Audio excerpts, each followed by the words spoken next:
304 of my inmate manipulation course. This is going to be titled Down the Duck.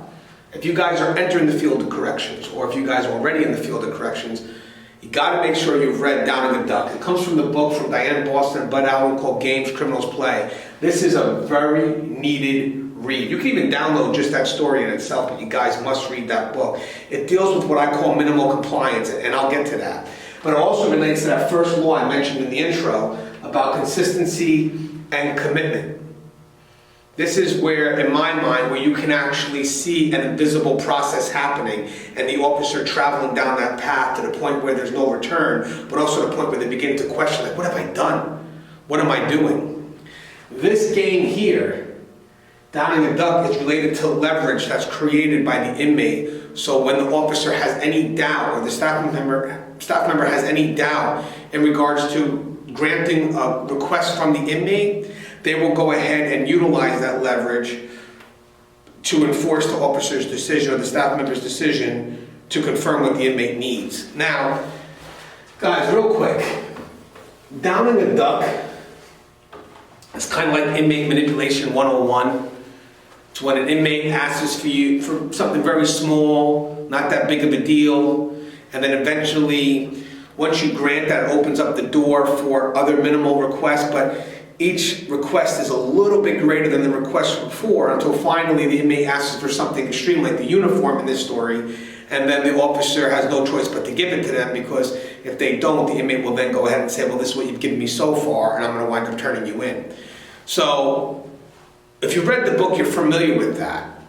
But what we may not understand is what's going on in that staff member's mind, why this is happening. Like, how did this staff member get taken down this path? And this is a very complicated chapter. So I'm glad I have the dry erase board, because this dry erase board will actually help me explain it a lot better. But I want to look at things in steps. So let's just say we have 6 steps here.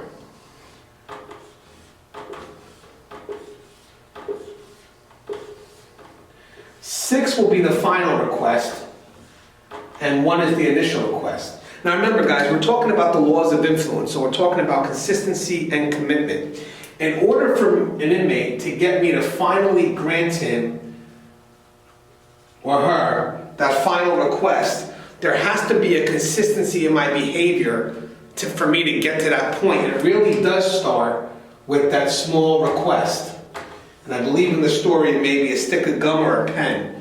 Either way, it's something small, something ambiguous, something that, you know, the staff member may not think it's that big of a deal, but what it does is it opens up the window for the inmate to see, okay, I can get this staff member. So when the inmate comes up to the individual in the story, now I forget the exact requests, what they were, but just granted, it's a very small request, very minimal. When the inmate asks for that minimal request and the officer grants it, it opens up that window for that consistent behavior that's needed to take us all the way to step 6. So you have to remember here, guys, there's a plan in motion here. It's not so much the first step, it's the destination, it's the 6th step. So the first step is what opens up this window for us to make it over there. That's a road we do not want to be on. Now mind you, I just want to make sure you're aware of this. If the inmate was to come up and ask this officer for the uniform right from the get-go, that's such an extreme request. The officer would be like, whoa, I'm not doing that. And also the inmate hasn't created any leverage, so there's really not much the inmate can do to get that request granted. The inmate would be a fool just to come up and say, hey, give me a uniform. No, so the inmate's planned this out. The inmate wants to collect leverage, you know, wants to build some consistent nature with this officer in order to create the leverage. And then finally, when they go ahead and make that final request for the uniform, even if the officer's taken back by it, well, I got enough leverage, so I'm going to force you into saying yes anyway. Now, mind you guys, when the first initial request is offered, this inmate's a nice person. This inmate's playing that card.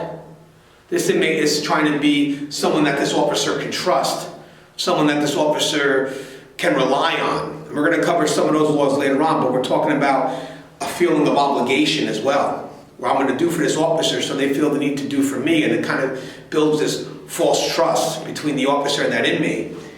You don't really find out who this inmate really is until you deny that last request, then all of a sudden, there's no turning back, and the inmate knows that. The inmate's going to know that, okay, once I give him this request, there's no turning back. So, no, I know you're saying you're not going to give me the uniform, but you are going to give me the uniform, because if you don't, I'm turning you in. Because I've collected all this leverage. Again, whatever I collected on 1, 2, 3, 4, 5. So, what we're going to go through real quick is I'm going to show you how these steps work, but it's more of us justifying the behavior, being committed to what we're doing, and also consistent. Because the inmate, when they start asking for things, these are all minimal steps, guys. These aren't big steps, but they're very consistent with the path that they're taking us on. Because trust and believe, the moment that they break away from that consistency, we're going to wake up and say, hey, what are you doing? What are you asking for? So the inmate has this all planned, and the route is consistent. It's where we're headed, and they're looking for our commitment to it. That's the key. They're looking for our commitment the whole time they're collecting leverage. So again, let's just say the first request is a pen. You know, the inmate comes up, very trustworthy. You know, maybe you don't think nothing of it, and you give the inmate the pen. The next request will be something slightly above that request. You know, hypothetically, let's say a candy bar. You know, the key here is that these are very small requests. They're nothing that's going to wake you up. You're not going to go from a pen to a uniform, like I said, or a pen to drugs. That doesn't work that way.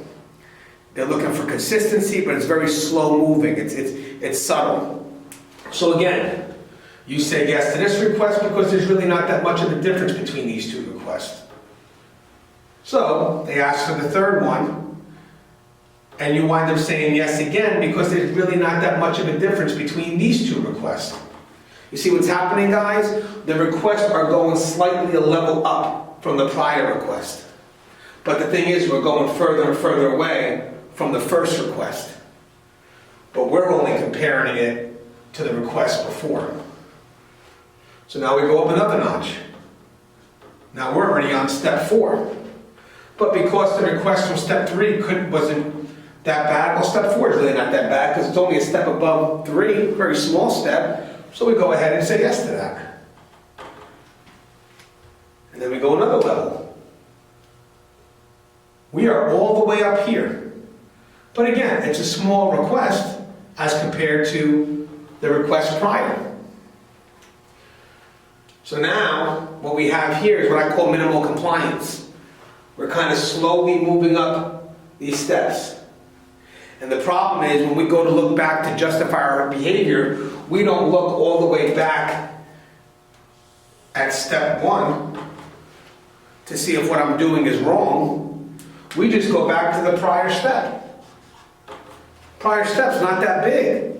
So I'll grant you step 2 because step 1 wasn't that bad. I'll grant you step 3 because step 2 wasn't that bad. I'll grant you step 4 because step 3 wasn't that bad. I'll grant you step 5 because step 4 wasn't that bad.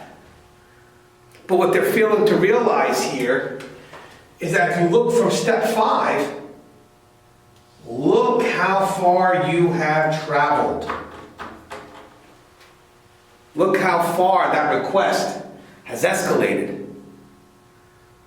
That's a lot from that first step. But again, we go to justify our behaviors. It's very hard for us to now look back all the way down to 1. It's easier for us to look back here at the request prior. Now the concern is this. As this officer or the staff member is being taken down this path, if we don't catch it in time, they've learned to justify their behavior. That's a problem for us. It's what they call cognitive dissonance. It's where your behavior is in conflict with your beliefs. So what you tend to do is try to mold your behavior and your beliefs as one. So basically, I'm going to change my belief to match my behavior. So even if there was slight conflict between each one of these steps, this staff member's learned to justify that. So now if I approach this officer or this staff member when they're already at step 5, they've already justified where they're at. They've already confirmed that they haven't done anything wrong because look how far they traveled. If I tell them they're wrong at step 5, what are they going to have to say? Well, if I'm wrong at step 5, then well, I could have been wrong at step 4. I could have been wrong at step 3. I could have been wrong at step 2. Hell, I should have never gave them the pen. They're not going to do that because they've already traveled so far down. That's why for this, it's very important that we catch them right here at step 1. But that's very hard to do because the process isn't so overtly seen. So the reason why it's good to do this course is because we have to recognize it in ourselves and we have to put the kibosh to that. We have to stop that.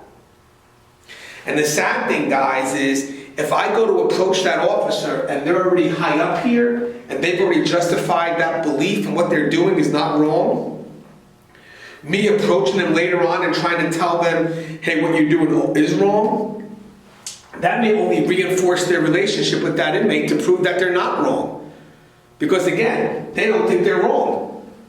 So if I come up and say, hey, you're wrong, and that means that they have to now go back and look at all that, they're not going to want to do that. So they're going to look to confirm the fact that they're not wrong, which may open them up to a better relationship with that inmate. It literally may reinforce that relationship between them and that inmate. That's why it's so important, again, to catch it here. There's so much going on in someone's head when it gets to that point. When it gets to that point, it is very hard to bring that person back. Now, you get the last level where finally there comes that extreme request. I want the uniform. And that's when the officer's thinking like, man, how did it get to that point? So the officer is going to maybe even think it's a joke. Staff member think it's a joke and say, hey, I'm not going to give you a uniform, I'm joking, right? And all of a sudden this nice inmate changes. Oh, I'm not joking.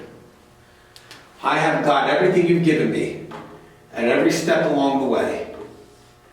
You don't give me that uniform, I'm turning you in.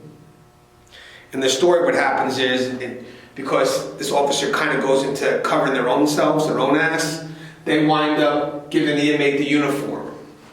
Here's the funny thing with that though, something I can comment on.